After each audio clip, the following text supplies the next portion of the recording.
Welcome back. Now, it's important to understand the limitations of ChatGPT, especially what the company says are its limitations.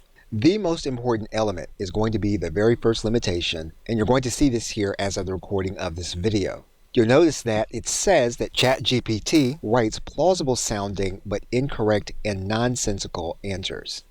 And that for what ChatGPT does, this is not something that the model itself will be able to fix. And so you'll need to be aware of that when you use information that you get from the actual chatbot. In the second area, it says that in some cases you can restate a question and get different answers from the chatbot. So if you don't like the response you're getting, it's a good idea to restate the input that you're putting in order to get the output from the chatbot.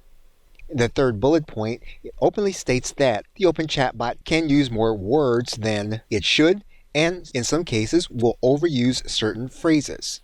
So this is something that you are going to want to be aware of. Another very important element to the information that you're getting back from the chatbot is the fact that ideally you would want the chatbot to ask you clarifying questions. However, what the model does is it assumes what you intended. So again, that's very important for you to understand when you're getting the information from the chatbot. Lastly, the chatbot will do what it can to refuse what it views to be inappropriate requests to the model. Okay, so with that, thanks, and I will see you in another video.